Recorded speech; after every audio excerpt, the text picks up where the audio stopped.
ప్రస్తుతం మనతో పాటు ప్రముఖ ఐకాన్ ఆస్ట్రాలజర్ మంత్రతంత్ర జ్యోతిష్యులు సురేష్ బాబు గారు మనతో ఉన్నారు. గురువుగారితో మాట్లాడదాం. నమస్కారం గురుగారు. జై శ్రీమన్నారాయణ. సో జూన్ నెలకు వచ్చేసాం గురుగారు. మరి ఈ జూన్ నెలలో వృషభ రాశి వాళ్ళకి ఓవరాల్ గా ఎలా ఉండబోతుంది? ఉద్యోగపరంగా, ఆరోగ్యపరంగా, వృత్తి వ్యాపారాలు ఓవరాల్ గా మరి హైలైట్స్ ఏంటి? ఏ విషయాల్లో వీళ్ళు ఎక్కువ జాగ్రత్తగా ఉండాలి? వృషభ రాశి ద్వాదశ రాశిలో ఒకటి వృషభ రాశి. చూస్తున్న కానీ 2026 సంవత్సరం కూడా అయిపోయింది. ఇంకా వారు పోలేదు, ఎవడు పోలేదు, అంతే కదండి. వారు పోలేదు, ఎవడు పోలేదు. కానీ ఇప్పుడున్నటువంటి కష్టాలు అయితే మాత్రము ఎక్కడ వారు జరుగుతున్నా కూడా మన భారతదేశానికి వచ్చినటువంటి తిప్పలైతే తప్పలేదు అన్నట్టుంది. అదేంటి ద్వాదశ రాశులు చెప్పమంటే వారి గురించి మాట్లాడుతున్నారు అనుకుంటున్నారేమో. ఇప్పుడు మనం మాట్లాడేది వృషభ రాశి. వృషభ రాశి అంటేనే లోక కళ్యాణ అర్థం కోసం ప్రపంచానికి ఏదో చేస్తూనే ఉంటారు ఎప్పుడోదప్పుడు. వారి ఇంట్లో చేసినట్టుగానే ప్రపంచం కూడా మన అందరిది కదా, ప్రపంచానికి కూడా ఏదో చేయాలి కదా అని చెప్పేసి అన్నట్టు తెలిసి తెలియకుండా అయినా సరే ఏదో చేస్తూనే ఉంటారు అన్నమాట లోక కళ్యాణ కోసం. అది చాలా ముఖ్యమైనటువంటి ఘట్టం. ఎందుకంటే ఎంతోమందికి ఉపాధి అవకాశాలు చూపించాలి, ఎంతోమందికి ఆదరణ చేయాలి, చేర్చుకోవాలి, చెంత చేర్చుకోవాలి, వారందరికీ కూడా మంచి సానుకూలపడి వాతావరణం లభ్యపడాలి అని చెప్పేసి అని ఎప్పుడు నిరంతరం కూడా శ్రమించేటువంటి వాళ్ళల్లో ఒకళ్ళుగా ఉంటారు. అంటే ఒక రాజకీయ నాయకుడు ఉన్నారు అనుకోండి, పని ఏమైనా చేసినట్టు మీరు చూసారా? పథకాలని చెప్తారు కానీ వాళ్ళు బతుకుతూ ఉంటారు. పథకాల మీద వాళ్ళు బతుకుతుంటారు కానీ ప్రజలకు చేసినట్టు నాకు కనిపించలేదు.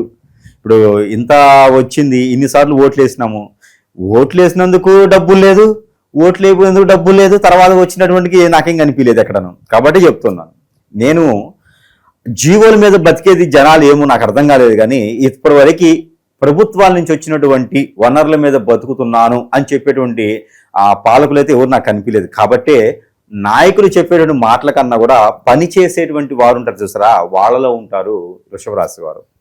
ఏదైనా ఇండస్ట్రీలు స్థాపించారు, ఎంతో మందికి ఉపాధి అవకాశం కల్పిస్తూ ఉంటారు. ఏదో ఒక స్మాల్ స్కేల్ ఇండస్ట్రీ స్టార్ట్ చేస్తారు, కొత్తగా ఉంటుంది, ఎవరికి తెలియదు అసలు ఇలాంటి ఇండస్ట్రీ ఉంటా. అసలు మన చుట్టూ ఉన్న వనరులతోనే వాడు డబ్బు సంపాదించేస్తారు. లేదు మీరు ఏమైనా సహాయం కోసం వెళ్ళారనుకోండి వృషభ రాశి వాళ్ళ దగ్గరికి, వారు ఎలా ఉంటారంటే మీరు ఏం చేయగలుగుతారో వాళ్ళు గ్రహించి మీ చేత చేపించేస్తారు. అంటే మళ్ళీ ఇంకొకరిని డబ్బులు అడగకుండా చేస్తారు మిమ్మల్ని. అంత స్థాయి, అంత గొప్ప విశేషణ ఉన్నటువంటి వారిలో ఒకరు. మీకు ఎగ్జాంపుల్ చెప్పాలి అంటే కనుక అంబేద్కర్ కావచ్చు, అబ్దుల్ కలాం గారు కావచ్చు, ఇలాంటి మనస్తత్వం ఉన్నటువంటి వారు వృషభ రాశి వారు. కొద్ది గొప్పగా అటు ఇటుగా బుద్ధుడు ఉంటారు, బుద్ధ భగవానుడు, అలాంటి వ్యక్తిత్వం కలవారు అనమాట. మరి అలాంటి వారికి గ్రహరీత్యా కూడా కొంచెం చూసుకోవాలి. అందులోనూ జూన్ మాసం. ఈ జూన్ మాసంలో ఇందులో ఎట్లా ఉండిద్దంటే ఎడాపెడా ఉండేటువంటి మాసం అనమాట. అంటే ఒకప్పుడు ఒకలా ఉంటుంది, ఒకప్పుడు ఒకలా ఉంటుంది. జూన్ మాసం మీరు గ్రహించండి, చలి ఈక్వల్గా ఉంటుంది, వర్షం ఈక్వల్గా ఉంటుంది, ఎండ ఈక్వల్గా ఉంటుంది. మూడు కలగలిపినటువంటి రాసే ఈ జూన్ మాసం. కాబట్టి ఈ జూన్ మాసం వృషభ రాశి వారికి ఒక రకం కలిసి వస్తుంది అని చెప్పుకోవచ్చు. వృత్తి వ్యాపారాల పరిస్థితి గురుగారు. ఇక వృత్తిలో చూసినట్టయితే కనుక పాతగా ఉన్నటువంటి ఏదైనా వ్యాపారాలు, సూపర్ మార్కెట్లు కానీ, మర్చెంట్ షాప్స్ కానీ, బియ్యం షాపులు కానీ ఇలాంటివి ఏమైనా ఉంటే కనుక కొంతమేర కొనసాగుతూ ఉంటాయి. కొత్తగా ఏదైనా మొదలు పెట్టాలి అనుకుంటే కనుక రియల్ ఎస్టేట్ రంగం ఒకటి బాగుంది, రైతులుగా అయితే మాత్రం కొంచెం అద్భుతంగానే ఉంది అని చెప్పవచ్చు. దీంతో పాటు ఇనుము, ఇటుక, ఇసుక అలాంటి ఫ్యాక్టరీలు కానీ, ఇలాంటి స్మాల్ స్కేల్ ఇండస్ట్రీలో వాటిలో కానీ ఎవరితోనా పెట్టి చేయించుకునే దాంట్లో కానీ వీరు నైపుణ్యం పొందుతారు. జాబులు అయితే హెచ్ఆర్ లాంటి జాబులు కూడా వీరికి బాగానే ఉంది. జాబులు వెసులుబాటు కూడా వీరికి కనిపిస్తుంది, ప్రమోషన్స్ కూడా కనిపిస్తా ఉన్నాయి. ఎవరైనా ఎక్కడైనా చెప్పుడు మాటలు కానీ, చెడు మాటలు కానీ, ఎవరి మీద దూషించినట్టు కానీ వీరి దగ్గర మాట్లాడితే కనుక నవ్వుతూ పక్కకి వెళ్ళాలి. వీరు కనుక మళ్ళీ రిటర్న్ మాట్లాడిన మాత్రం ఖచ్చితంగా మన పెద్ద బండ తీసుకుని మన నెత్తులు మనమే కొట్టుకున్నట్టు లెక్క. కాబట్టి వీరు అరుంధతిలా కొబ్బరికాయలు కొట్టుకోకుండా ఉండాలి అంటే కనుక ఖచ్చితంగా ఎవరితో ఎలాంటి కాంట్రవర్సీ అయ్యేటువంటి మాటలు వీరు మాట్లాడకూడదు. కోపం తెచ్చేటువంటి మాటలు మాట్లాడినా కూడా వీరు ఆ జోలు వెళ్లకుండా ఉండాలి. ఫ్యామిలీ ఎన్విరాన్మెంట్ ఎలా ఉంటుందంటారు? ప్రేమానురాగాలు, భార్య భర్తల మధ్య సంబంధం కావచ్చు. అంటే వీళ్ళకు ఉన్నటువంటి బిజీ షెడ్యూల్ ఏదైతే ఉంటుందో, ప్రజలకి మంచి చేయాలి, ప్రజలకి ఒకటి ఏదైనా చేయూతనివ్వాలి, ప్రపంచానికి ఏదోటి మనంతూ గుర్తింపు పొందేందుకు ఏదో చేయాలని చెప్పేసి వీరి చుట్టూ ఉన్న వాళ్ళని ప్రోత్సహించి మరీ దానిలో నొట్టేస్తూ ఉంటారు వీళ్ళు. అలాంటిది ఇక టైం అనేది ఎక్కడ ఇస్తారు? ఇంట్లో వీళ్ళు ఇస్తారు ఇవ్వడానికి, కాకపోతే దీంట్లోనే బిజీ మనిషి కనిపిస్తూ ఉంటారు, అంత బిజీ అయిపోతారు. ఇక పక్కన వాళ్ళు అర్థం చేసుకోవడం తప్పితే వీళ్ళే టైం ఇచ్చేటువంటి అవకాశం అయితే కొంచెం తక్కువగానే ఉంటుంది. ఇక గ్రహస్థితి కూడా ఈ మాసంలో అంటే మే చివరాఖరిలో మారినటువంటి గురువు కావచ్చు, శుక్రుడు మారుతూ ఉన్నాడు. ఇప్పుడు ఈ మధ్యన శుక్రుడు కొంచెం ఫాస్ట్ ఎక్కువైపోయేసి 14-15 రోజులకే మారుతూ ఉన్నాడు. కాబట్టి శుక్రుడికి పాజిటివ్ ఎక్కువైంది. ఇంకొక మాసం వరకు పాజిటివ్గా మారుతుంటాడు శుక్రుడు. కాబట్టి ఈ జూన్ మాసం అయితే కొంచెం స్థిరంగా ఉంటాడు. అలానే రవి భగవాను మారుతున్నాడు. వీరందరికీ కూడా కలిసి వచ్చేటువంటి కాలం అని చెప్పొచ్చు. 2వ స్థానంలో రవి వస్తాడు. అలాగా మిథున రాశిలోకి వచ్చేస్తాడు రవి. ఈ మిథున రాశి కర్కాటక రాశులకు రవి రావటం, ఈ 2 రాశులు రావడంతో అన్నదమ్ముల మధ్యన విభేదాలు కావచ్చు, భార్యాభర్తలు అర్థం చేసుకునే విషయంలో కావచ్చు, విభేదాలు, వీరికి టైం ఇవ్వట్లేదని కొంచెం కోపం అన్ని రకాలు ఉంటాయి అన్నమాట. అవన్నీ కూడా కొంచెం చెంత చేరేసి మాట్లాడుతూ ఉంటే చాలా చేర్చేటువంటి విధంగా అయితే కనిపిస్తూ ఉంది. అలానే పిల్లలకి టైం ఇవ్వటం కానీ, స్కూల్కి టైం ఇవ్వటం కానీ, ఏదైనా గేమ్స్లో వాటికి కానీ, ఇవన్నీ కూడా కొంతమేర సానుకూలంగా ఉండేది. కాకపోతే ఒకటండి, వెతికేది ఖాళీ దొరికినట్టుగా కొన్ని వనరులు ఉంటాయి. అలాంటి వనరులు ఈ యొక్క వృషభ రాశి వారికి అయితే లభ్యపడుతున్నాయి. ఈ జూన్ మాసంలో 5వ తారీఖు తర్వాత ప్రయత్నించాలి. ఎక్కడైనా డబ్బు రావాల్సింది ఇక్కడ రావటం, ఎక్కడైనా లోన్స్ పెట్టి ఉంటే కనుక వాటి మీద కూడా లోన్స్ రావడం, రియల్ ఎస్టేట్ రంగంలో ఉన్న వారికి అయితే అద్భుతమైనటువంటి వనరులు వీడికి ఉంటాయని చెప్పొచ్చు. కన్స్ట్రక్షన్ రంగం, ఇనుము, ఇటుక, ఇసుక ఇలాంటి రంగాలు, కాంట్రాక్ట్స్ రంగాలు, ఇలాంటివన్నీ కూడా చాలా బాగుంటాయి. సాఫ్ట్వేర్ రంగం అయితే కొంచెం ఇబ్బంది కలిగించినా కూడా హార్డ్వేర్ రంగంలో వీరికి టెక్నికల్ సైడ్ ఇవన్నీ కూడా బాగుంటాయి. బ్యాంకింగ్ సెక్టర్ కూడా వీరికి అద్భుతంగా ఉంటుంది. ఫైనాన్స్ సంబంధించినటువంటి మ్యూచువల్స్ కానీ, అలానే షేర్స్లో కానీ ఇలాంటి వాటిల్లో చాలా అద్భుతంగా ఉంటుంది. పార్ట్నర్షిప్ వ్యాపారాలు పనికిరావు. మనం ఏం చేస్తున్నామో ఎదుటి వారికి తెలియనీయకూడదు. ఎందుకంటే మన చుట్టూతూనే ఉండి మనకి గొయ్యి తీస్తూ ఉంటారు. మనకి వచ్చేటువంటి పేరు, ప్రఖ్యాత, హోదా, డబ్బు, పలుకుబడి ఇవన్నీ కూడా తట్టుకోలేని పరిస్థితిలో ఉంటారు. అలానే విదేశీయానం, ఇది ముఖ్యమైనటువంటిది. గురువు మారాడు, కర్కాటక రాశిలో ఉన్నాడు. మరి విదేశీయానం, శుక్రుడితో కూడినటువంటి గురువు ఉన్నాడు కర్కాటక రాశిలో. కానీ వీరికి కలిసి వస్తుందా అంటే ఖచ్చితంగా కలిసి వస్తుంది. సోదరిమణుల సహాయ సత్కారంతో వీరు ఖచ్చితంగా విదేశాలకు వెళ్ళేదానికి తొలి అడుగైతే వేయొచ్చు అని చెప్పొచ్చు. పాత బంగారం కానీ, పాత ఆస్తులు కానీ వచ్చేటువంటి అవకాశం ఉంది 20వ తారీఖు లోపు. జూన్ 20వ తారీఖు లోపు వీరికి ప్రయత్నం చేస్తే ఖచ్చితంగా వస్తుంది. ఇకపోతే ఒకటి బ్యాడ్, లవ్ అనేది మాసలు అయితే వీరికి సస్యమేర సక్సెస్ అవ్వదు. అసలు దాని జోరు వెళ్ళటమే వేస్ట్. ఇంతకుముందు పాత లవ్ ఉంది, పెళ్లి చేసుకున్నా కూడా తుమ్మితేవుడు ముక్కులా ఉంటుంది. అయ్యో పలకరిస్తే వెళ్ళిపోతాడేమో అనే భయంతో బ్రతికేటువంటి లవ్ తప్పితే బాధ్యత కూడినటువంటి లవ్ అయితే లేదు. స్వచ్ఛమైన లవ్ అయితే వీరు చూడలేరు ఇక్కడ వేరే వాళ్ళ దగ్గర. అలానే తల్లి ప్రేమ కావచ్చు, తండ్రి ప్రేమ కావచ్చు, తాతయ్య ప్రేమ కావచ్చు, మామూలు ప్రేమ కావచ్చు, ఇవంతా కూడా చాలా అద్భుతంగా ఉంటుంది. ఈ మాసంలో ఎన్నో రకాలైనటువంటి ప్రేమ, అభిమాన, ఆప్యాయతలు అన్ని కూడా చవి చూస్తుంటారు వీరు. అలానే ఏదైనా ఉన్న దగ్గర వ్యాపారం చేసుకోవాలంటే రియల్ ఎస్టేట్ రంగం వీరికి అద్భుతంగా ఉంటుంది. కాబట్టి అలాంటి ప్రయత్నం చేయొచ్చు.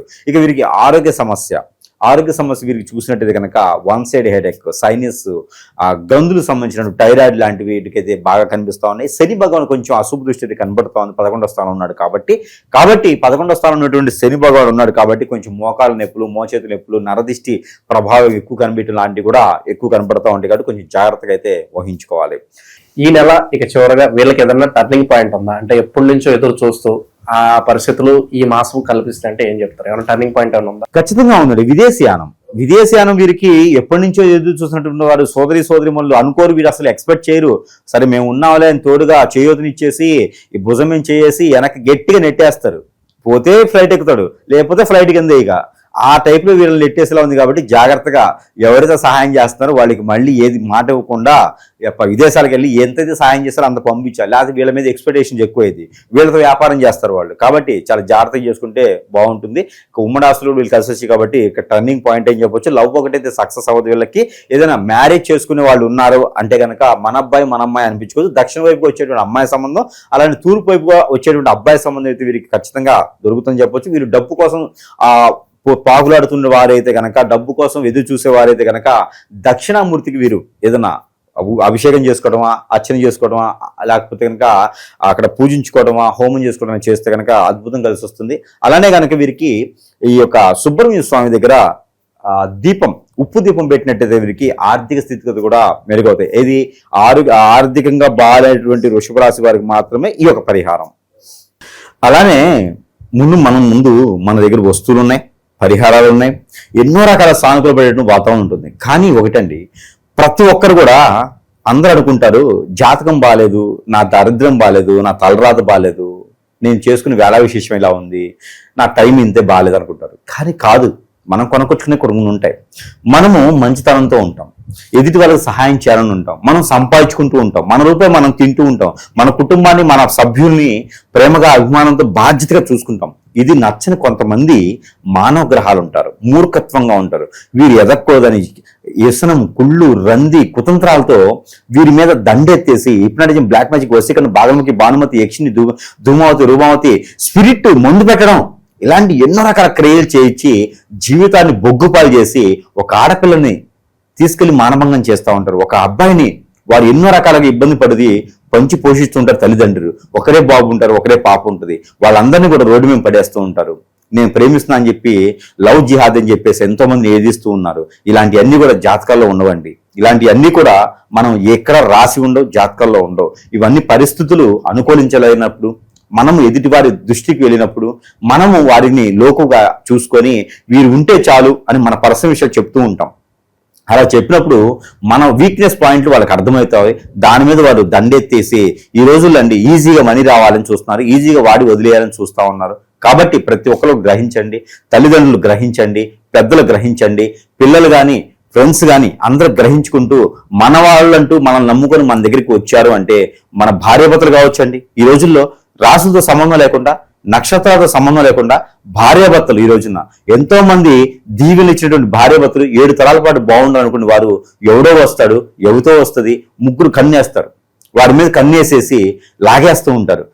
వాళ్ళ భర్తని తీసుకెళ్లిపోతూ ఉంటారు, భార్యని తీసుకెళ్లిపోతూ ఉంటారు. వీరి బతుకు జీవితం ఏం కావాలండి? నమ్ముకొని వచ్చినటువంటి పరిస్థితులు ఉన్నాయి. వీరందరూ కూడా తస్మా జాగ్రత్తగా ఉండండి. పర్సనల్ విషయాలు షేర్ చేసుకోవద్దు. దీంతో పాటు మనము చేయగలిగినటువంటిది ఏమీ లేదు. అలా ఏమైనా జరిగితే గనక మీకు సిమ్టమ్స్ తెలుస్తాయి. మా ఆయన మాట్లాడలేదండి, దూరం అయిపోయిన ఉన్నారండి, తినట్లేదండి, అసలు ఇంటికి రావట్లేదండి, మా భార్య మాట వినట్లేదండి, ఎన్నో రకాల సానుకూల పడే వాదం, కోపం ఎక్కువ వస్తుంది, పనులు అవ్వట్లేదు. ఇలాంటి చిన్న చిన్నవే ఉంటాయి కారణాలు. దీనికి చాలా పెద్దగా వెళ్ళిపోతాయండి. ఇవన్నీ సంసారం నిప్పులు పోసేలా ఉన్నాయి. ఎదుటి వాళ్ళని నమ్మకండి. అలా ఏమైనా మీకు చింతకి, అలాంటి మీకు ఇచ్చే దశకి, అలాంటి మీ దృష్టికి ఏమైనా వస్తే ఖచ్చితంగా సంప్రదిస్తేనే ఆ ఒక పరిష్కార మార్గం అనేది సూచించబడుతుంది. కాబట్టి ఖచ్చితంగా గమనిస్తూ, పిల్లలైనా పెద్దలైనా సరే గమనిస్తూ ఉండండి. ప్రతి 3 మాసాలు 6 మాసాలకు ఒకసారి ఏదైనా సమీప దూరంలో గురువు ఉన్నా లేదా నాలాంటి వాళ్ళ దగ్గరికి అయినా సరే వాళ్ళని సంచరిస్తే వారికి ఉన్న సమస్యకి అయితే ఇక విశేషంగా ఈ నెలంతా కూడా వీళ్ళకి కలిసి రావాలంటే ఎలాంటి పరిహారాలు చేసుకోవాలి గురుగారు? ఇక ముఖ్యంగా వీరికి చూసినట్టయితే కనుక పరిహారాల కన్నా కూడా ముందు ఒక చిన్న విశేషం ఏంటంటే కనుక మన దగ్గర మంత్రోచ్చారణ చేసినటువంటి చాలా వస్తువులు ఉన్నాయి. ప్రజలు అందరూ కూడా అనుకుంటూ ఉంటారు, ఏదైనా బాగాలేకపోతే, ఏదైనా వనరులు రాకపోతే, ఏ పని ముందుకు వెళ్ళలేకపోతే అందరికి గుర్తొచ్చేది ఏంటి? పంచాంగం, జాతకం, గురువు. అరే నా జాతకంలో ఏ గ్రహం ఎక్కడుందో, ఏ ఉంగరం పెట్టుకుంటే ఏమవుతుందో, ఇలాంటివే గుర్తొస్తాయి అందరికీ. కానీ ఇక్కడ మనం గ్రహించుకోవాల్సింది ఏంటంటే చాలా రకాలుగా చెడులు ఉంటాయి. ఒక గ్రహం ఉంటుంది, అది మానవ గ్రహం. నవగ్రహాలు ఎప్పుడు కూడా మనిషిని ఇబ్బంది పెట్టవు, కానీ మానవ గ్రహం ఒకటి ఉంటుంది. మనని ఎంత లోతుగా ఉంటే అంతలోకి తోసేస్తూ ఉంటుంది. మళ్ళీ వస్తారని చెప్పి దానిపైన బండ కూడా ఒకటి వేస్తారు. అలాంటి మానవ గ్రహాలు ఉన్నాయి. వారి మధ్యన మనం తిరుగుతూ బతుకుతూ ఉన్నాం. కాబట్టి మన పైన ఎన్నో రకాల చెడు క్రియలు చేస్తుంటారు. అవన్నీ కూడా పూజలతోనో, గ్రహాల యొక్క స్థితిగతులతోనో, వాటికి చేసే దానాలతోనో అవి చేయాలి. గ్రహాలకు దానం చేస్తే శాంతిస్తాయి. కానీ మానవ గ్రహానికి ఏమైనా చేయండి, శాంతించవు. మన మీద దండెత్తుతూనే ఉంటారు, మన మీద కట్టపలా పొడుస్తూనే ఉంటారు. కాబట్టి వారి నుంచి కొంచెం బయటపడాలి మనం. కాబట్టి దాని గురించి మనం ఏంటంటే కొన్ని రకాల వస్తువులకు మంత్రోచ్చారణ చేస్తుంటాం. ప్రతి కస్టమర్, ప్రతి ప్రేక్షకుడు కూడా మన దగ్గరకు వచ్చేటువంటి అవకాశం వారి దగ్గర ఉండకపోవచ్చు. కానీ వారి చెంతకు చేర్చేటువంటి వస్తువులు అయితే కొన్ని ఉంటాయి. ఆ వాటి వలన కూడా కొంతమేర ఉపశమనం అయితే పొందొచ్చు కదా. దానితో మన వృషభ రాశి వారికి అయితే చదువులో ముందుకు వెళ్ళలేకపోతున్నా, ఎన్నో రకాల సమస్యలతో ఇబ్బంది పడుతున్నా వారికి యొక్క బల్బ్ ఇలాగా రాసి మంత్రం చేసినటువంటి బల్బులు ఉంటాయి. ఇవి ఇంట్లో పెట్టుకుంటే వాస్తు ప్రకారంగా కూడా ఇబ్బంది లేకుండా ఉంటుంది. అలానే మనకి ఎక్కడైనా పెట్టుకోవచ్చు, పూజా మందిరంలో పెట్టుకోవచ్చు, బెడ్రూమ్లో పెట్టుకోవచ్చు, అలానే స్టడీ రూమ్లో పెట్టుకోవచ్చు, ఎక్కడైనా పెట్టుకోవచ్చు. పిల్లలకి అయితే కనుక మైండ్ పరంగా, బుద్ధి పరంగా అన్నీ కూడా నాలెడ్జ్ ఇంప్రూవ్ అవుతాయి. మొద్దుబారిన మైండ్ సైతం కూడా చురుకుదనంతో వచ్చేస్తుంటారు. కాబట్టి ఈ యొక్క బల్బుని కనుక వారి ఇంట్లో ఉంచుకోవాలని నా ఒక ఆకాంక్ష. అలానే ఏదన్నా ఇలాంటి దెయ్యాలు పూతలు పెట్టకుండా హిప్నటిజం బ్లాక్మెయిల్ చేయించి, అష్టదిబ్బని చేయించి మన మీద ఏ చెడు క్రియ జయిస్తుంటారో మనకు పనులు అవ్వవు. అలాంటి వారికి సెంట్ ఇది అప్లై చేసుకుంటే మనం అనుకున్న పనులు ముందుకెళ్లేదానికి, కోర్టులో విషయాలు బయటకు వచ్చేదానికి, భార్యాభర్తల మధ్య దూరం పెదకుండా తగ్గించేదానికి, అలాంటి లోన్స్ ఏమైనా పెట్టుంటాయి కూడా బాధపడేదానికి ఇలాంటిది బాగా పనిచేస్తుంది. కాబట్టి వారు ఇలాంటి వాటికి పెట్టుకోవచ్చు. ఇంకా కూడా వారి యొక్క సమస్యను బట్టి పరిష్కారం అయితే మన దగ్గర లభ్యపడుతుంది. దీనితో పాటు దేవుని అనుగ్రహం కూడా ఖచ్చితంగా కావాలి.